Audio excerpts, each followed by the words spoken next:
এটা 15 টাকা, এটার 2 টাকা, এটার 2 টাকা। কত হলো? 15 2 17 আর 2 হচ্ছে 19। এখানেই শেষ নয়। 2 টাকা, যেহেতু বৃষ্টি আইলে দাম বেড়ে যায়। রাষ্ট্র সংস্কারের আগে ব্যক্তিও সংস্কার হওয়া প্রয়োজন প্রত্যেকেই। বৃষ্টি আসলে দাম বেড়ে যায়, 400 টাকা কেজিতে যায়, তখন 2 টাকা একটা পরে। পেঁয়াজ 120 টাকা আছে, কোথাও 115 টাকা, একটা 2 টাকা পরে। পানির দামে ডিম, ½ লিটার পানি 15 টাকা, কোথাও আবার 20 টাকাও আছে। মামা এখনো চরিত্র চেঞ্জ করে নাই। তাহলে এটা 15 টাকা, তাহলে 15 2 17 আর 2 হচ্ছে 19।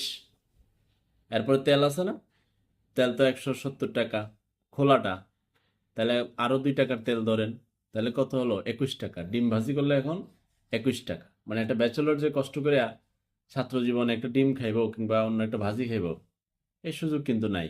খাইতে গেলে আপনার